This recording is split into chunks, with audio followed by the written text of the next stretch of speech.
என்ன அத்தை எதுவுமே சொல்ல மாட்டேங்கிறீங்க? வாங்க அத்தை, நம்ம வீட்டுக்கு போலாம். எதுமா நம்ம வீடு? நம்ம வீடு இதுதானே. அம்மா, இது வாடகை வீடுமா. நம்ம வீடுன்றது தென்றல் சொன்ன மாதிரி ஆண்டாள் பாட்டி இருக்கிற வீடுதான். தென்றலுக்கு தான் விஷயம் புரியலன்னா உனக்குமா? நாம தான் மொத்தமா உன் பாட்டியோட சகவாசமே வேண்டான்னு மொத்தமா ஒதுங்கி இருக்கோமே. அத்தை, நாம அவங்க வீட்டுக்கு போய் தங்கணுங்கிறது காசு பணத்துக்காகவும் இல்ல, அவங்களோட சொத்துக்காகவும் இல்ல. அவங்களோட சொத்துல உங்க பையனுக்கும் சரி பங்கு இருக்குங்கறத ஆண்டாள் பாட்டிக்கு புரிய வைக்கணும். அத புரிய வச்சாதான் அவங்க நம்ம கிட்ட தேவையில்லாம வாலாட்ட மாட்டாங்க. அதுக்காக தான் சொல்றேன் அத்தை. நீ சொல்றதெல்லாம் புரியுது. இருந்தாலும் எதுக்கு அங்க போய் தங்கிக்கிட்டு? நமக்கு என்ன வீடா இல்ல? இது வாடகை வீடா இருந்தாலும் ஊர்ல நமக்கு சொந்த வீடு இருக்கதானே செய்யுது. அதனால வேணாம் தென்றல். நீங்க அன்னைக்கு ஆகாஷ தேடி ஆபீஸ்க்கு போனப்பவே என்கிட்ட சொல்லிட்டு போயிருந்தா கண்டிப்பா நான் வேணாம் தான் சொல்லிருப்பேன். ஆனா நீங்க 2 பேரும் போயிட்டு வந்ததுக்கு அப்புறம் தான் சொன்னீங்க. இப்ப என்னடானா அங்க போய் தங்கலான்னு வேற சொல்லிக்கிட்டு இருக்கீங்க. இப்போ என் மாமியார் வீட்டுக்கு போய் எதுக்கு தங்கணும்? எதுக்கு திரும்ப உரிமையை மீட்டெடுக்கணும்? அதுக்கெல்லாம் அவசியமே கிடையாது. எதுக்கு தேவையில்லாம அவங்க கிட்ட போய் பிரச்சனை பண்ணிக்கிட்டு? அவங்க சொத்தும் வேணாம், ஒண்ணும் வேணாம் தென்றல். அத்தை, நான் என்ன சொல்ல வரேன்னா, இரு தென்றல். அவங்களுக்கு நாம யாரு எப்படிப்பட்டவங்கலாம் நல்லா தெரியும். தெரிஞ்சுமே கடைசி வரைக்கும் இந்த மாதிரி வாலாட்டிட்டு தான் இருப்பாங்க. இப்ப தேவையில்லாம அங்க போய் தங்கறதுனால அங்க இருக்கிறவங்களுக்கும் தேவையில்லாத தர்ம சங்கடம்.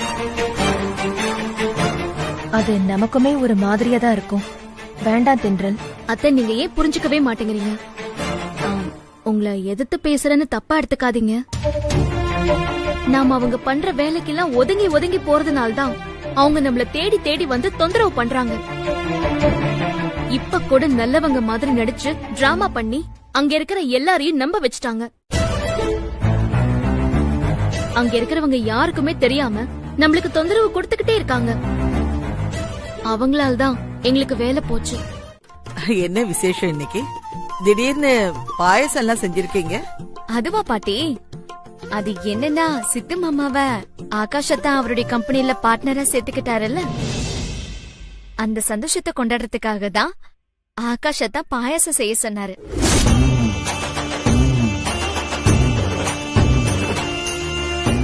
என்னத்த, உங்களுக்கு இது சந்தோஷமான விஷயம் தானே? ஆமா ஆமா, சந்தோஷமான விஷயம்தான்.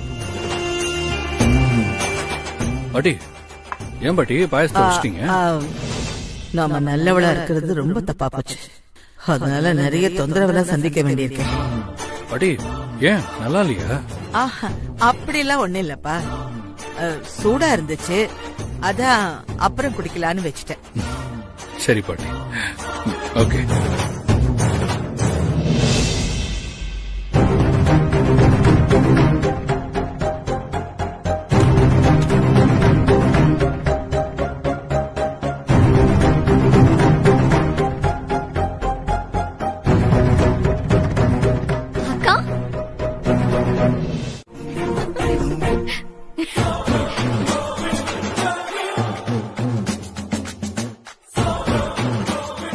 வந்தது வந்தீங்க, உங்க கூட சாரதாக்காவையும் கூட்டிட்டு வந்திருக்கலாமே. அதானே, சாரதாவை ஏமா கூட்டிட்டு வரல நீங்க? அத்தையும் நாங்க கூப்பிடதான் செஞ்சோம். ஆனா அங்க வீட்டுல பொருள் எல்லாம் இருக்கு, அதையெல்லாம் விட்டுட்டு உடனே கிளம்பி வர முடியாது இல்லையா? அதனால முதல்ல நீங்க 2 பேரும் போங்க, அதுக்கப்புறமா கொஞ்ச நாள் கழிச்சு நான் வரேன் அப்படின்னு சொல்லி அத்தை எங்களை மட்டும் அனுப்பி வச்சிருக்காங்க. பாட்டி, ஏன் அமைதியா இருக்கீங்க? தென்றல் சித்து இங்க வந்ததுல உங்களுக்கு உண்மையிலேயே ஒரு சந்தோஷமான விஷயம் தானே?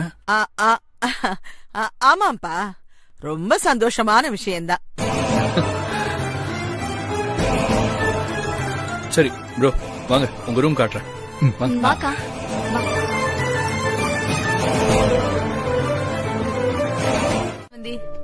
வாங்க மாமா. அது சும்மா நிலாவை மாப்பிளையும் பாத்துட்டு போலான்னு வந்தோம்.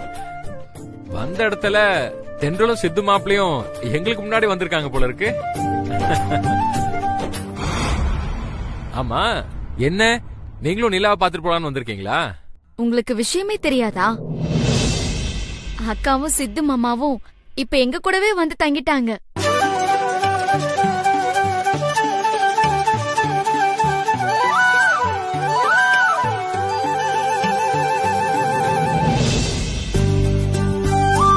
அப்பா என்னப்பா வாங்கிட்டு வந்திருக்கீங்க? ஒண்ணும் இல்லம்மா, அது என்ன இந்த சின்ன பிள்ளை மாதிரி என்ன வாங்கிட்டு வந்திருக்கீங்க, என்ன எதுன்னு வெறுங்கையோட வரக்கூடாதுன்னு வரும்போது பூ வாங்கிட்டு வந்தோம். இந்தாங்க பிடிங்க.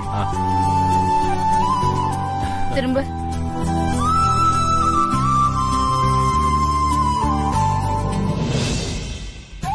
நிலா சரியா வச்சுக்க, கீழே கீழே விழுந்துற போகுது. சரி சரி. திரும்ப தென்றல்.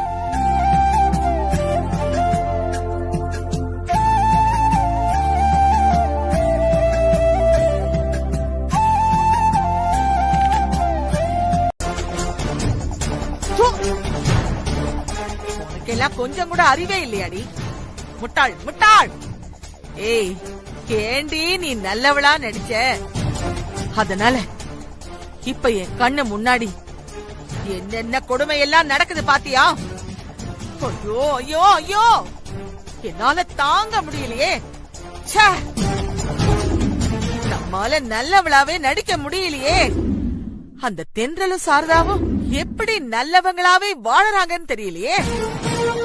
அடுத்ததா இந்த வீட்ல எல்லாமே எனக்கு எதிராவே நடந்துகிட்டு இருக்கு. இதுக்கெல்லாம் காரணம் நான் நல்லவளா மாறிட்டேன்னு சொல்லி நடிக்கிறது தானே. ஏற்கனவே அந்த சித்துவ ஆகாஷ் நம்ம கம்பெனில பார்ட்னரா சேர்த்துக்கிட்டதையே என்னால தாங்கிக்க முடியலையே. இப்ப அந்த சித்துவும் தென்றலும் நம்ம வீட்லயே வேற வந்து தங்கிட்டாங்க. பத்தாததுக்கு அந்த லட்சுமி சண்முகம் வேற அவங்கள பாராட்டிக்கிட்டு வேற இருக்காங்க. போற போக்க பார்த்தா ஆகாஷ் அந்த லட்சுமி சண்முகம், தென்றலோட தங்கச்சி அந்த பூரணி, அந்த கேடுகட்ட சாரதா, அந்த சில்றப்பைய சிறுத்த, இப்படி எல்லாரையும் இந்த வீட்டுக்குள்ள கூட்டிட்டு வந்துருவான் போல இருக்கே. ஐயோ, ஆகாஷ் செஞ்சாலும் செய்வான்.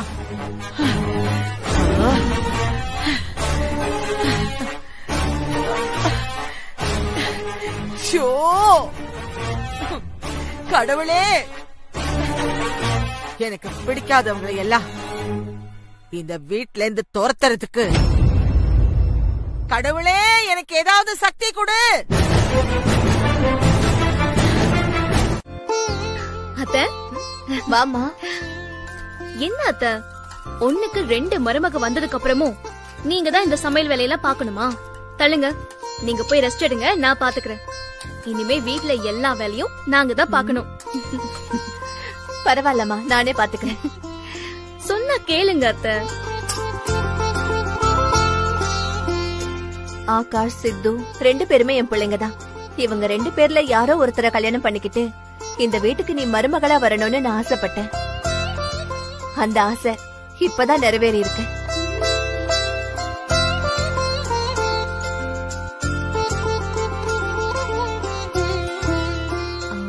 அத்த, உங்ககிட்ட ஒண்ணு கேட்கணும். கேளுமா.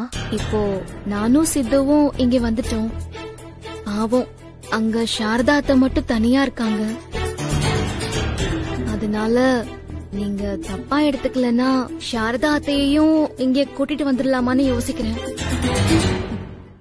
இதுல என்னம்மா நான் தப்பா எடுத்துக்க இருக்கு? என் புருஷனுக்கு என்ன மாதிரியே சாரதாக்காவும் ஒரு பொண்டாட்டி தானே. அதனால நாங்க 2 பேருமே ஒரே இடத்துல இருந்தா எனக்கு அது தர்ம சங்கடமா இருக்குன்னு யோசிக்கிறியா? அதுல ஒரு பிரச்சனையும் இல்லம்மா. இன்னும் கொஞ்ச நாள்ல நீயும் நிலாவும் எங்களுக்கு பேரம் பேத்திகளை பெத்து கொடுக்க போறீங்க. இந்த வயசுல எங்களுக்குள்ள என்ன பிரச்சனை வரப்போகுது? நீ தாராளமா சாரதாக்காவை இங்க கூட்டிட்டு வா. அவங்க இங்க வந்து தங்கினா எனக்கும் சந்தோஷம் தானே. சரிம்மா, நான் காஃபி குடுத்துட்டு வரேன். அத்தை, யாருக்கு காஃபி? என் மாமியாருக்கு தான். நீங்க தான் எப்பவுமே அவங்களுக்கு காஃபி குடுப்பீங்களா? ஆமாமா, தினமும் காலையில அவங்க கண்ணு முழிச்சதும் நான் காஃபியோட அவங்க எதிரில நிக்கலன்னு வச்சுக்கோயேன், அன்னைக்கு முழுக்க எனக்கு அர்ச்சனை தான். சரிம்மா, இந்நேரம் அவங்க எந்திரிச்சிருப்பாங்க, நான் காஃபி குடுத்துட்டு வந்துடுறேன்.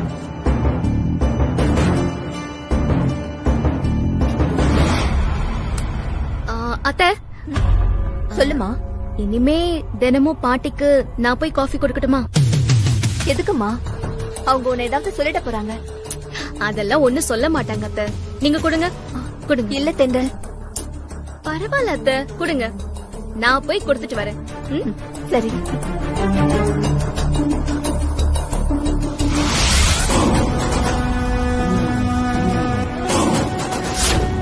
இனிமே நம்ம 2 பேருக்குள்ளயும் எந்த மனஸ்தாபமும் இல்லாம ஒற்றுமையா இருக்கலாம்க்கா. நாம நம்ம கல்யாணத்துக்கு முன்னாடி நம்ம வீட்ல ஒருத்தருக்கு ஒருத்தர் விட்டு கொடுக்காம எவ்வளவு அன்பா அந்யோன்யமா இருந்தோமோ அதே மாதிரி இனிமேலும் ஒத்துமையா சந்தோஷமா இருக்கலாம். ஒத்துமையா இருக்க போறீங்களா? இருங்கடி, உங்களுக்கு இருக்கு.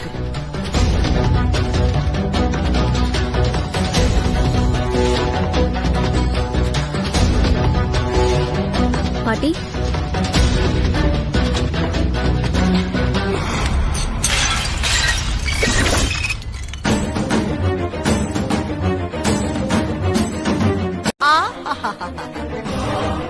இப்படி எல்லாம் அப்பாவி மாதிரி பேசி பாசமா காஃபி குடுக்கற மாதிரி குடுத்தா நான் ஏமாந்துருவேனா? கூடிய சீக்கிரமே உன்னையும் உன் தங்கச்சியையும் நான் இந்த வீட்டை விட்டு துரத்துறனா இல்லையான்னு பாருடி.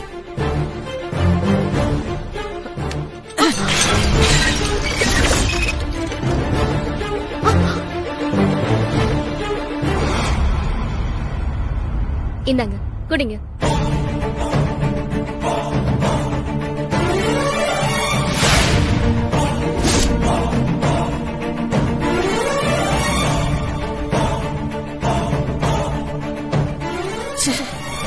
இவளுங்களால இப்ப முழிச்சுக்கிட்டு இருக்கும் போதே நாம கனவு காண ஆரம்பிச்சிட்டோம். என்ன பாட்டி, சின்ன குழந்தைங்க மாதிரி பேந்து பேந்து முழிக்கிறீங்க?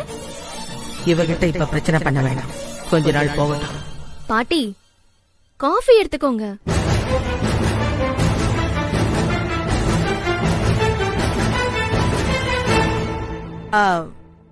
என்ன தென்றல், வழக்கமா எனக்கு எப்பவுமே மாதவிதான் காஃபி கொண்டு வருவா. அத்தை தான் கொண்டு வரேன் அப்படின்னு சொன்னாங்க.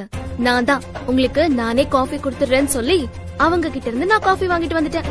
ஓ, ஏன் பாட்டி, நான் காஃபி கொண்டு வந்து கொடுத்தது உங்களுக்கு பிடிக்கலையா? ச்சே ச்சே, அப்படியெல்லாம் இல்லம்மா.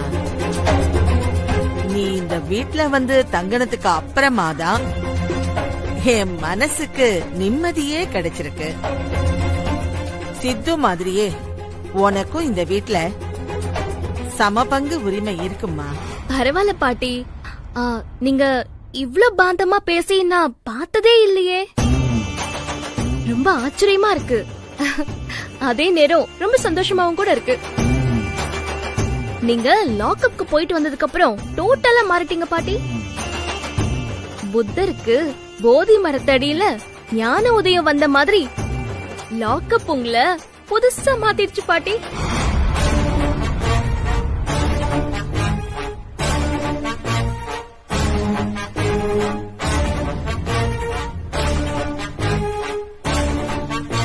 நான் இந்த வீட்டுக்குள்ள மருமகளா வந்துட்டதுனால இனிமே உங்க உயிருக்கு எந்த ஆபத்தும் வராதல்ல? நீ என்ன சொல்றேன்னு புரியலம்மா. இல்ல இல்ல, என்னோட ஜாதகப்படி உங்க ஆயுள் விருத்திக்கு பலன் இருக்கிறதுனால என்ன உங்க பேரனுக்கு கட்டி வைக்கணும்னு ஆசைப்பட்டீங்க. இப்ப பாருங்க, நீங்க ஆசைப்பட்ட மாதிரியே நான் உங்க பேரனை கல்யாணம் பண்ணி உங்க வீட்டுக்குள்ள மருமகளா வந்து வாழ்ந்துட்டு இருக்கேன். இப்போ உங்களுக்கு சந்தோஷம் தானே? நீங்க நல்லவங்களா மாறினதுனால எவ்வளவு நல்லது நடந்திருக்கு பாருங்க பாட்டி. இந்த குடும்பத்துல சித்துக்கான உரிமை கிடைச்சிருக்கு. நான் இந்த வீட்டுக்குள்ள வந்து வாழ்றதுனால ஏன் ஜாதகப்படி உங்க உயிருக்கு பாதுகாப்பு கிடைச்சிருக்கு. இல்ல பாட்டி.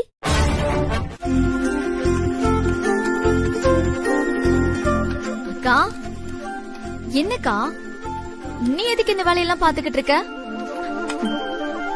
இதெல்லாம் பாத்துக்கிறதுக்கு இங்க சர்வன்ஸ் இருக்காங்க. ஒருவேளை சர்வன்ஸ் இங்க லீவ் போட்டா கூட நம்ம மாதவியத்தை எல்லா வேலையும் பாத்துருவாங்க. ஓஹோ, அப்போ நீங்க இந்த வீட்ல என்ன மேடம் பண்றீங்க? நான் சொல்லு. நீ இந்த வீட்டுக்கு மருமகளா வந்து எவ்வளவு நாள் ஆச்சு? இன்னும் மாதவியத்தையே தான் வீட்டு வேலை சமையல் வேலையெல்லாம் செய்ய வச்சிட்டு இருக்கியா? குட் கொஸ்டின்கா. இவ்ளோ புத்திசாலியா இருக்கிற நீ எனக்கு அக்காவா கிடைச்சதுக்கு நான் ரொம்ப பெருமைப்படுறேன்க்கா. ஏய், பேச்ச மாத்தாம கேட்டதுக்கு பதில் சொல்லு. நீ இங்க எந்த வேலையும் செய்யறது கிடையாதா? இந்த வீட்டுக்கு வந்த புதுசுல ரொம்ப ஆர்வமா எல்லா வேலையும் நான் தான் பாக்கணும்னு மாதவியத்தைய டார்ச்சர் பண்ணிக்கிட்டு இருந்தேன். ஆனா அவங்க இன்னும் 10 மாசத்துக்கு நீ எந்த வேலையும் பார்க்க கூடாதுன்னு சொல்லி என் கைய பிடிச்சு கட்டி போட்டுட்டாங்கக்கா. அதே என்னடி 10 மாசம்? தெரியாதா உனக்கு? என்னக்கா நீ இது கூட தெரியாம நீ எப்படி எஃப்எம்ல ஆர்ஜிவா ஒர்க் பண்ணிக்கிட்டு இருந்த? 10 மாசங்கிறது குழந்தை பெத்துக்கிறதுக்கான டைமிங்க்கா. ஓஹோ, மாதவியத்தை அப்படி சொன்னதும் அதான் சாக்குன்னு நீங்க வீட்டு வேலை செய்யறதுல இருந்து எஸ்கேப் ஆயிட்டீங்க, அப்படிதானே? Yes yes of course. அப்படி எல்லாம் இருக்க கூடாது நிலா. பாவம் மாதவியத்தை. அவங்க இந்த வீட்டுக்கு வாழ வந்து எத்தனை வருஷம் ஆச்சு. இப்ப அவங்க பையனுக்கு கல்யாணமாகி மருமகளா நீயும் இங்க வந்துட்ட. நானும் சித்துவ கல்யாணம் பண்ணிக்கிட்டு இந்த வீட்டுக்கு மருமகளா வந்திருக்கேன். ஒண்ணுக்கு 2 மருமகளுங்க இந்த வீட்டுக்கு வந்ததுக்கு அப்புறமும் இன்னும் நாமளே எல்லா வேலையும் பார்க்க வேண்டி இருக்குங்கிற ஃபீலிங் அவங்களுக்கு வந்துருச்சுன்னு வெச்சுக்கோ. ரொம்ப கஷ்டம் நிலா. நம்மளுக்கு எல்லாமே ரொம்ப தர்ம சங்கடமா போயிடும். சரி சரி, அதெல்லாம் எனக்கு புரியுது. இப்போ நாம என்ன பண்ணணும்னு சொல்ல வர? மாதவியத்தைய எந்த வேலையும் செய்ய விடக்கூடாது. இனிமே நாம தான் எல்லா வேலையும் பாத்துக்கணும். சரி சரி, பாத்துக்கலாம். ஆனா உன்னோட ஆர்ஜே வேலை போனதுனால ஆகாஷத்தான் அவருடைய ஆபீஸ்ல உன்னை ஜாயின் பண்ண சொல்லிருக்காரே, நீ அங்க போக மாட்டியா? என் ஆர்ஜே வேலை போனதுக்கு காரணமே ஆண்டாள் பாட்டி தான். இந்த உண்மையை நான் உன்கிட்ட சொன்னா நீ அவங்க கிட்ட போய் சண்டை போடுவ. அது மூலமா உனக்கும் ஆகாஷ்க்கும் பிரச்சனை வர வாய்ப்பு இருக்கு நிலா. அதனாலதான் இதை நான் உன்கிட்ட சொல்லல. என்னக்கா யோசிக்கிற? ஒன்னும் இல்ல. இன்னும் கொஞ்ச நாள் நான் இந்த வீட்லயே இருந்து ஆண்டாள் பாட்டியோட கொட்டத்தை அடக்கலான்னு இருக்கேன். சூப்பர்க்கா. இந்த ஒரு விஷயத்துலதான் நீயும் நானும் அக்கா தங்கச்சிங்கிறது பக்காவா மேட்ச் ஆகுது. ஏற்கனவே நான் ஆண்டாள் பாட்டிக்கு குடைச்சல் கொடுத்துக்கிட்டு இருக்கேன். என் ஒருத்தைய சமாளிக்க முடியாம அவங்க திணறிக்கிட்டு இருக்காங்க. இப்போ நீ வர வந்து சேர்ந்துட்டியா? அந்த பாட்டியோட கதி எப்படின்னா கூட மாதிரி என்ன சட்டியில கத்திரிக்காய் வதக்குற மாதிரி. இனிமே எதை பத்தியும் யோசிக்காம நிம்மதியா இருங்களேன். நீங்க நிம்மதியா இருந்தா தான் நாங்கெல்லாம் சந்தோஷமா இருக்க முடியும். அம்மா, பாட்டிய ரூமுக்கு கூட்டு போங்கம்மா. சரிப்பா.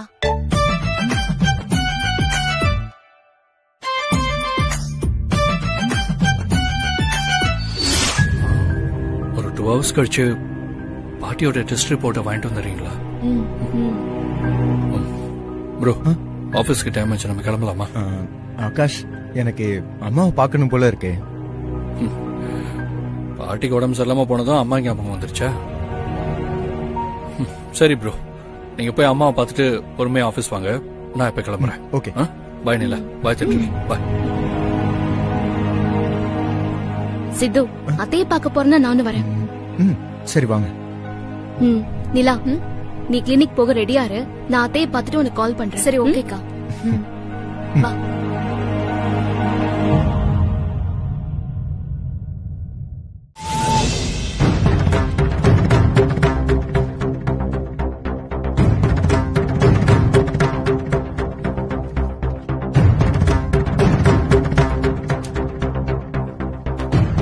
நான் ஆல்ரெடி டவுட் பட்ட மாதிரி உங்க பாட்டி உடம்புல ஏகப்பட்ட வியாதி இருக்கு.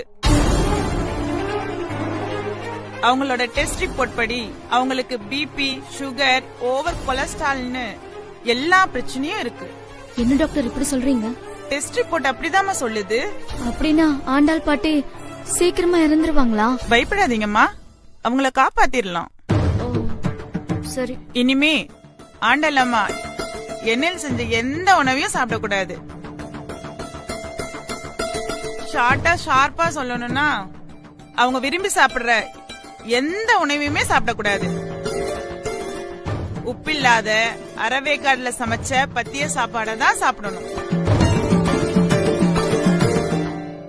அது மட்டும் இல்லாம டெய்லியும் காலையிலயும் சாயந்தரமும் அவங்க வாக்கிங் போகணும்.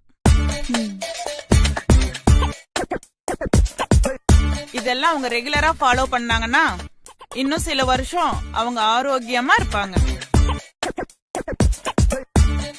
அவங்களுக்கான டயட்டு, மெடிசன் டீடைல்ஸ் எல்லாம் அதுல இருக்கு. இனிமே அவங்கள உங்க வீட்ல இருக்கிற எல்லாருமே கொஞ்சம் கவனமா பாத்துக்கோங்க. Thank you doctor. நாங்க பாட்டிய பத்திரமா பாத்துக்கிறோம். எப்படியும் அவங்க நம்ம கண்ட்ரோல்ல தான் இருப்பாங்க. ஓகே டாக்டர், நாங்க வரோம். வரேன் டாக்டர். வாக்கா. அக்கா, என்னக்கா இது? அந்த பாட்டிய அடுத்து எப்படிலாம் டார்ச்சர் பண்றதுன்னு தெரியாம தவியா தவிச்சுக்கிட்டு இருந்தோம். கடவுள் நமக்கு இப்படி ஒரு அற்புதமான வழியை காட்டியிருக்காரு. ஆமா நிலா, இனிமே டாக்டர் சொல்றத ஃபாலோ பண்ண வச்சாலே அந்த பாட்டியோட கொழுப்பு பாதி குறைஞ்சிரும். அது மட்டும் இல்ல, அவங்கள டெய்லி வாக்கிங் போக வச்சா மீதி கொழுப்பும் குறைஞ்சிரும். கரெக்ட் நிலா. டைனிங்ல நாம எல்லாரும் அவங்கள கண்டுக்காம சிரிச்சு பேசிட்டு இருந்ததே அந்த பாட்டிக்கு பொறுக்கலன்னு நினைக்கிறேன். அதான் அவங்க மேல நம்ம கவனத்தை திரும்ப வைக்கிறதுக்காக மயக்க வர மாதிரி டிராமா போட்டிருக்காங்க. அவங்க போட்டு கேவலமான டிராமாவால இப்ப அவங்க உடம்புல இருக்கிற வியாதி என்ன நம்மளுக்கு தெரிய வந்துருச்சு. இனிமே இத வச்சு டெய்லி அந்த பாட்டி ஒரு வழி பண்ணிடலாம்க்கா. ஆமா, பண்ணிட்டா போச்சு. வா போலாம். இவங்க சொல்றதெல்லாம் கரெக்ட் தான் பாட்டி. நீங்க இனிமே இந்த மாதிரி பத்திய சாப்பாடு தான் சாப்பிடணும். பாட்டி சாப்பிடுங்க. இத எப்படிடா நான் சாப்பிடுறது? அதுவும் கொஞ்சம் தாண்டா வச்சிருக்காங்க. இது எப்படி என் வயிற்றுக்கு பத்து சொல்லு? பாட்டி, இனிமே நீங்க பத்திய சாப்பாடு தான் சாப்பிடணும். அதையும் அளவாதான் சாப்பிடணும். இஷ்டத்துக்கு வயிறு நிறையா ஃபுல் பண்ண கூடாது. இதையும் டாக்டர் தான் சொன்னாங்க பாட்டி. ஆமா பாட்டி, நாங்க உண்மைதான் சொல்றோம். அதுவும் உங்க நல்லதுக்கு தான் சொல்றோம். இவளுங்க உண்மையதான் சொல்றாளுங்களா இல்ல வேணும்னே நம்மள பழி வாங்குறாளுங்களா? கண்டிப்பா வேணும் தான் பழி வாங்குறாங்க. தேவையில்லாம நம்ம மயக்க வந்த மாதிரி நடிச்சது தப்பா போச்சு. என்ன பண்றது? ஐயோ, இதெல்லாம் எப்படி சாப்பிடுறது? சாப்பிடுங்க பாட்டி, சாப்பிடுங்க பாட்டி. நான் இதெல்லாம் சாப்பிட்டதே இல்லல்ல. இனிமே பழகிக்கோங்க பாட்டி. அத்தை, உங்களுக்காக தான் நாங்க இத கஷ்டப்பட்டு சமைச்சிருக்கோம். இத நீங்க கஷ்டப்பட்டு சமைச்சீங்களா? ஏண்டி, எதுவுமே வேக வைக்கல, இத போய் கஷ்டப்பட்டு சமைச்சேன்னு சொல்றீங்க? இப்ப எதுக்குமா பதட்டப்படுற? வயசான காலத்துல எல்லாருமே இந்த மாதிரி தானே சாப்பிடுறாங்க.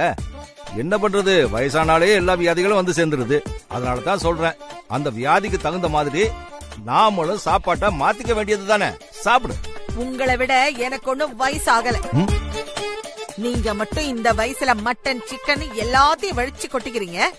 நான் மட்டும் இத சாப்பிடணுமா? எதுக்குமா இப்ப கோவப்படுறீங்க? அப்பாவுக்கு உடம்புல எந்த பிரச்சனையும் இல்ல. ஆமா, உங்களுக்கு தானே உடம்புல பிரச்சனை இருக்கு. அதனால இதெல்லாம் நீங்க சாப்பிட வேண்டாமா? இதெல்லாம் சாப்பிட்டா தான் நீங்க ஆரோக்கியமா இருப்பீங்க. சாப்பிடுங்கம்மா. சாப்பிடு. சாப்பிடுங்க சாப்பிடுங்க பாட்டி, சாப்பிடுங்க பாட்டி, சாப்பிடுங்க. கொஞ்சமாவது சாப்பிடுங்க. பாட்டி, நீங்களா சாப்பிடுறீங்களா? நான் எடுத்து ஊட்டி விடுவா. நானே சாப்பிட்டுக்கிறேன். சாப்பிடுங்க சாப்பிடுங்க சாப்பிடுங்க. சாப்பிடு.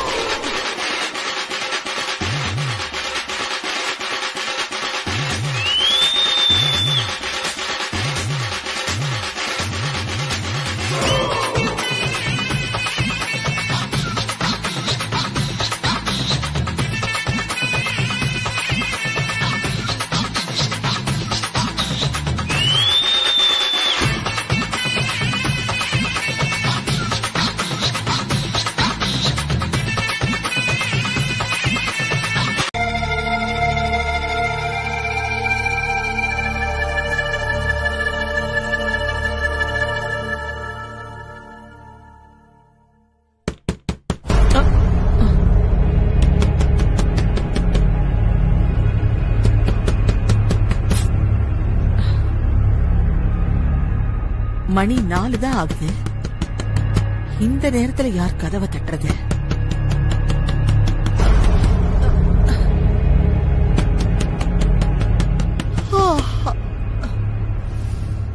வரேன்.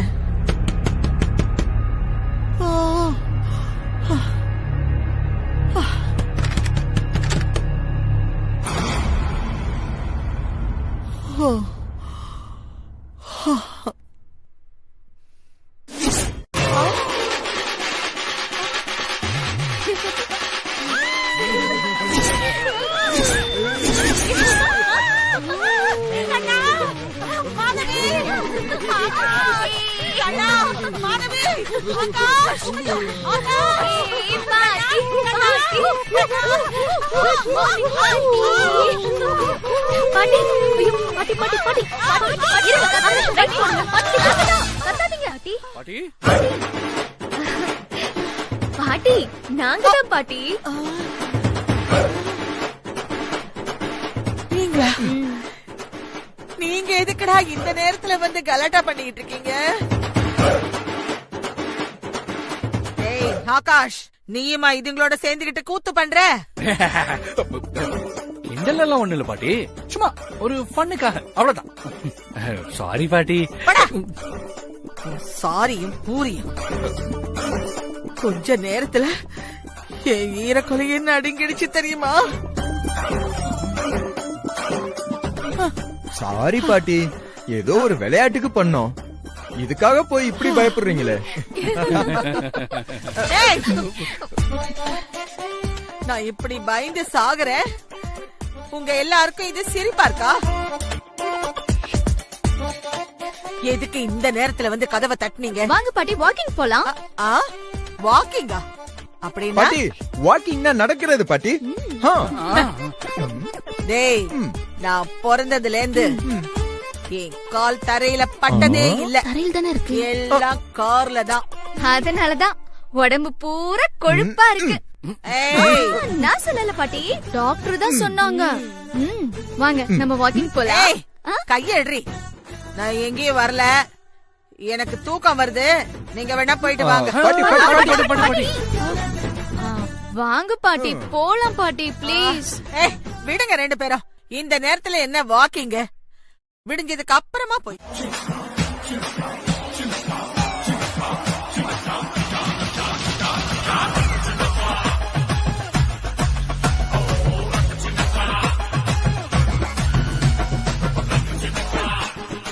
ஐயோ அப்பா, என்னால முடியாதுடா சாமி. நான்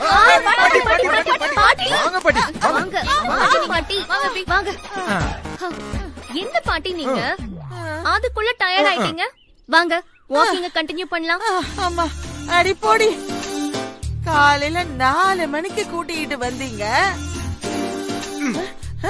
இப்ப மணி என்னாவது?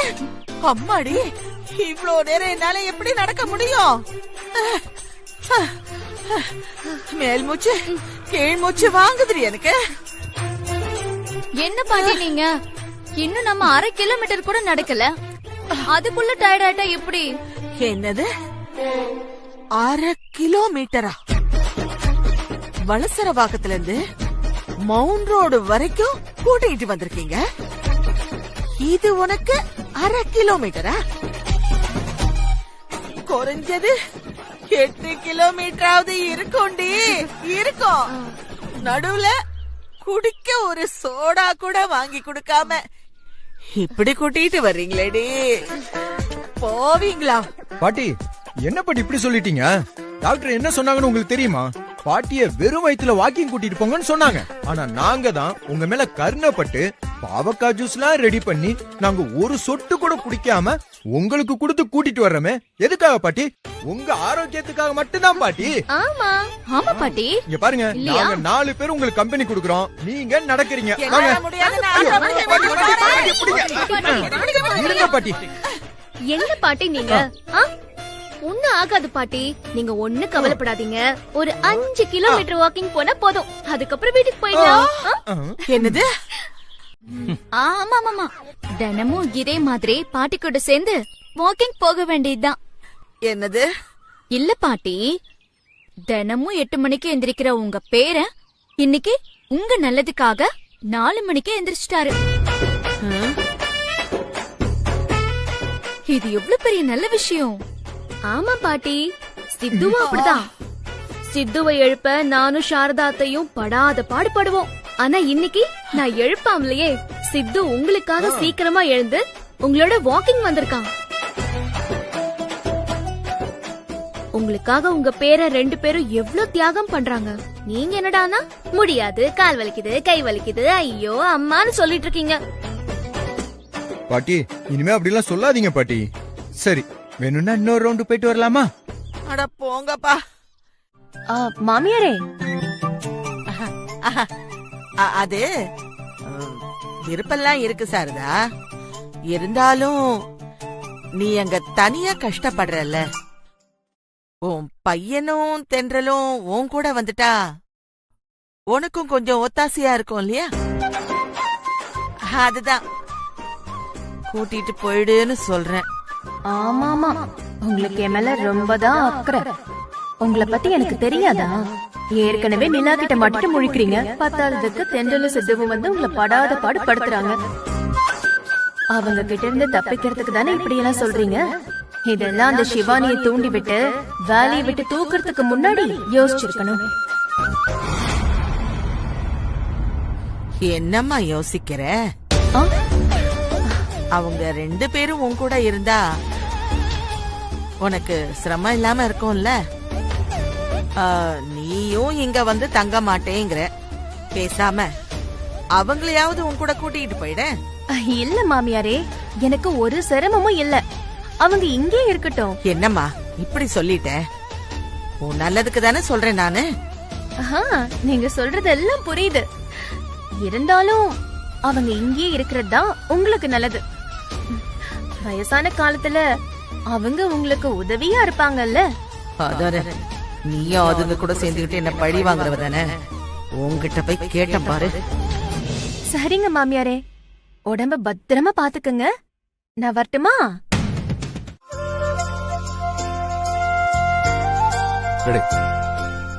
லக்ஷ்மி, இன்னைக்கு ஏதாவது விசேஷமா? இவ்வளவு பலகாரம் செஞ்சு வச்சிருக்க? இதெல்லாம் ஆண்டாளம்மாக்காக செஞ்சுக்கிட்டு இருக்கேன். அவங்களுக்கு எதுக்காக இவ்வளவு பலகாரம் எல்லாம் செஞ்சு வச்சிருக்கே நீ? ஏங்க, அந்த அம்மா எவ்வளவு பெரிய கோடீஸ்வரி. அப்படிப்பட்ட கோடீஸ்வரிக்கு என் கைப்பக்குவத்துல செஞ்ச பலகாரம்னா ரொம்ப பிடிக்குமா. என்னமோ தெரியலங்க, அவங்க திடீர்னு எனக்கு போன் பண்ணி இந்த பலகாரம் இனிப்பெல்லாம் செஞ்சு எடுத்துட்டு வரையான்னு கேட்டாங்கங்க. அதாங்க செஞ்சிட்டு இருக்கேன். ஏன் லட்சுமி, எதுக்கு தேவையில்லாம அடுப்படியில வந்து கஷ்டப்பட்டு இருக்க? பேசாம ஒரு கடைக்கு போனோமா, வாங்கிட்டு போய் கொடுத்துட வேண்டியதுதானே. ஏங்க, அது எனக்கு தெரியாதா? கடையில செய்யற பலகாரம் எல்லாம் சுத்தமான எண்ணெயில செய்ய மாட்டாங்க. அதான் நீயே உன் கையால செஞ்சு எடுத்துட்டு வான்னு ஆண்டாளம்மா திடீர்னு ஆசையா போன் பண்ணி கேட்டிருக்காங்க. மா, இதுல அந்த பாட்டிக்கு ஏதோ ஒரு உள்நோக்கம் இருக்கிற மாதிரி தெரியுது. என்னடி உள்நோக்கம் இருக்க போது இதுல? அவங்களுக்கு இதெல்லாம் செஞ்சு கொடுக்கறதுக்கு அவங்க வீட்ல ஆளா இல்ல. எதுக்கு தேவையில்லாம உனக்கு போன் பண்ணி உன்னை செஞ்சு கொண்டு வர சொல்லணும்? ஒருவேளை வேணும்னே உன்னை வேலை வாங்கணும் தான் இப்படி எல்லாம் சொல்லிருப்பாங்க. ஆமா, எனக்கும் அப்படிதான் தோணுது. ஆமா, தோணும் அப்பாவுக்கும் பொண்ணுக்கும். ஏங்க, நீங்க நினைக்கிற மாதிரிலாம் எதுவும் இல்லைங்க. ஆண்டாளம்மாவுக்கு என் கை பக்குவத்துல செஞ்ச பலகாரம்னா எப்பவும் பிடிக்கும். அதனால தாங்க செஞ்சு எடுத்துட்டு வான்னு சொல்லிருக்காங்க. நீங்க தேவையில்லாத ஆராய்ச்சி எல்லாம் பண்ணிட்டு இருக்காதீங்க. ஏங்க, நீங்க சீக்கிரமா போய் ரெடி ஆகுங்க. இந்த பலகாரத்தை எல்லாம் கொண்டு போய் கொடுத்துட்டு அப்படியே நிலாவையும் தென்றலையும் பாத்துட்டு வந்துடலாங்க. ஏய், நீயும் போய் சீக்கிரம் கிளம்பு. இந்த பாரு, லேட் பண்ணிட்டு இருக்காத. அங்க ஆண்டாளம்மா வெயிட் பண்ணுவாங்கடி. சரி போய் ரெடி ஆகுற.